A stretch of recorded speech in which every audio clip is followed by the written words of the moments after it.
सोचो, लाखों लोग, मानवता का एक समुंदर एक ही जगह पर इकट्ठा हो रहे हैं। उनके दिल धड़क रहे हैं विश्वास की लय में। ये है कुंभ मेला, दुनिया का सबसे बड़ा शांतिपूर्ण जमावड़ा, विश्वास की शक्ति का प्रमाण। हर 3 साल में भारत के 4 पवित्र शहरों में घूमते हुए कुंभ मेला एक ऐसा तमाशा है जो इंद्रियों को स्तब्ध और आत्मा को झकझोर देता है। कुंभ मेला सिर्फ एक त्योहार नहीं है, यह एक अनुभव है, एक अनुभव जो धर्म, भाषा और संस्कृति की सीमाओं से परे है। एक ऐसे शहर की कल्पना करो जो किसी भी शहर से बड़ा हो, हफ्तों में बनता और बिगड़ता है। यह अस्थायी शहर जीवन से भरपूर भारत का ही एक सूक्ष्म जगत है, रंगों, ध्वनियों और खुशबुओं का एक बहुरूप दर्शक। कुंभ मेले की उत्पत्ति पौराणिक कथाओं में डूबी हुई है, जो पहले से ही आकर्षक घटना में रहस्य की एक परत जोड़ती है। यह कथा समुद्र मंथन के इर्द गिर्द घूमती है, अमृत के लिए देवताओं और राक्षसों के बीच रस्साकशी। इस महाकाव्य युद्ध के दौरान अमृत की कुछ बूंदें 4 स्थलीय स्थानों पर गिरीं, प्रयागराज, हरिद्वार, नासिक और उज्जैन। इन बूंदों ने इन स्थानों को अपार आध्यात्मिक शक्ति प्रदान की, जिससे वे कुंभ मेले के लिए पवित्र स्थल बन गए। कहानी हालांकि प्रतीकात्मक है, कुंभ मेले के मूल सार को उजागर करती है, आध्यात्मिक अमृता की खोज। प्रत्येक शहर 12 वर्षों में एक बार मेले की मेजबानी करता है, जो आकाशीय गतिविधियों के साथ संरेखित होता है और इस घटना में एक ब्रह्मांडीय आयाम जोड़ता है। कुंभ मेला केवल एक धार्मिक आयोजन नहीं है, यह आस्था और विज्ञान का एक सामंजस्यपूर्ण मिश्रण है। त्योहार की तारीखों की गणना एक जटिल ज्योतिषीय प्रणाली के आधार पर की जाती है, जो सूर्य, चंद्रमा और बृहस्पति की गतिविधियों के साथ जटिल रूप से जुड़ी होती है। मेले का आयोजन तब किया जाता है जब बृहस्पति एक विशिष्ट राशि में प्रवेश करता है, जो सूर्य और चंद्रमा के साथ विशिष्ट स्थिति में संरेखित होता है।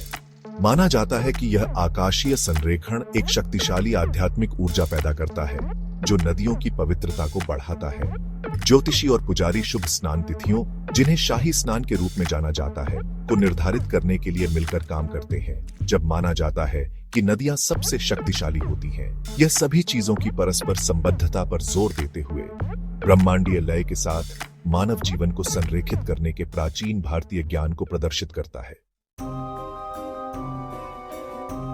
भाग 4, पवित्र भूगोल। 4 स्नान स्थल। कुंभ मेला 4 शहरों में घूमता है, प्रयागराज, हरिद्वार, नासिक और उज्जैन। प्रत्येक एक पवित्र नदी के तट पर स्थित है और प्रत्येक का अपना अनूठा धार्मिक महत्व है। गंगा, यमुना और पौराणिक सरस्वती के संगम पर स्थित प्रयागराज को चारों में सबसे पवित्र माना जाता है। यहाँ का कुंभ मेला, जिसे महाकुंभ के नाम से जाना जाता है, सबसे बड़ा और सबसे शुभ होता है, जो तीर्थयात्रियों का सबसे बड़ा जमावड़ा आकर्षित करता है। हरिद्वार, जहां गंगा हिमालय से उतरती है, एक और महत्वपूर्ण स्थल है। गोदावरी नदी के तट पर स्थित नासिक भगवान राम के वनवास से जुड़ा है। यहाँ का कुंभ मेला अपने जीवंत सांस्कृतिक जुलूसों और विभिन्न नागा साधुओं की भागीदारी के लिए जाना जाता है, जो हिंदू धर्म के चरम रूपों का अभ्यास करने वाले तपस्वी योद्धा हैं। शिप्रा नदी के तट पर स्थित उज्जैन भगवान शिव के साथ अपने जुड़ाव के लिए जाना जाता है। भाग 5, पवित्र स्नान, शुद्धि और नवीकरण। कुंभ मेले का केंद्र पवित्र नदियों में डुबकी लगाने के कार्य में निहित है, एक ऐसा अनुष्ठान जो गहन आध्यात्मिक महत्व से ओतप्रोत है। लाखों तीर्थयात्री सफेद वस्त्र पहने भोर से पहले नदी के तट पर इकट्ठा होते हैं। उनके चेहरे पर प्रत्याशा और श्रद्धा का मिश्रण होता है। जैसे ही सूरज उगता है, वे डुबकी लगाते हैं, खुद को पूरी तरह से पवित्र जल में डुबो देते हैं। यह कृत्य पापों को धोने, कर्म की सफाई और आत्मा के नवीनीकरण का प्रतीक है। नागा साधु अपने शरीर पर राख लगी हुई और जटाएं लहराती हुई जुलूस का नेतृत्व करते हैं। उसके बाद भक्तों की लहरें सभी प्रार्थना करते और भजन गाते हैं। यह सामूहिक स्नान केवल एक तमाशा नहीं है, यह विश्वास का एक सामूहिक कार्य है, शुद्धि और मुक्ति की मानवीय इच्छा की एक शक्तिशाली अभिव्यक्ति। भाग 6, प्रयागराज का अर्ध कुंभ, आस्था का संगम। जबकि प्रयागराज में हर 12 साल में आयोजित होने वाला महाकुंभ सबसे भव्य होता है, शहर हर 6 साल में अर्ध कुंभ, जिसका शाब्दिक अर्थ है आधा कुंभ, की भी मेजबानी करता है। यह मध्य बिंदु वाला त्योहार हालांकि पैमाने में छोटा है, अपने आध्यात्मिक भार में कम महत्वपूर्ण नहीं है। अर्धकुंभ में महाकुंभ के सभी तत्व मौजूद हैं: अनुष्ठान स्नान, धार्मिक प्रवचन, जीवंत जुलूस और संतों और द्रष्टाओं का जमावड़ा।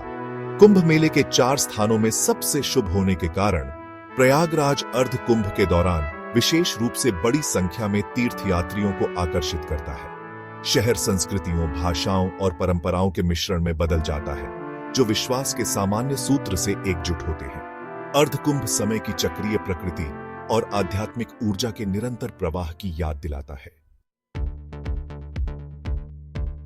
भाग 7, तमाशे से परे, स्थायी विरासत। कुंभ मेला सदियों बाद भी केवल एक त्योहार से कहीं अधिक है। यह आस्था, संस्कृति और परंपरा का एक जीवंत ताना बाना है, जो भारत की समृद्ध आध्यात्मिक विरासत का एक स्थायी प्रतीक है। भाग लेने वाले लाखों लोगों के लिए कुंभ मेला एक जीवन बदलने वाला अनुभव है। यह आत्मनिरीक्षण का समय है, अपने भीतर के आत्म से जुड़ने का और अपने विश्वास की पुष्टि करने का। विश्वास का साझा अनुभव एकता और भाईचारे की भावना को बढ़ावा देता है, सामाजिक बाधाओं को तोड़ता है और हमें हमारी साझा मानवता की याद दिलाता है। भौतिकवाद और व्यक्तिवाद से प्रेरित दुनिया में कुंभ मेला विश्वास, समुदाय और खुद से बड़ी किसी चीज के साथ संबंध की स्थायी मानवीय आवश्यकता के लिए एक शक्तिशाली प्रमाण के रूप में खड़ा है।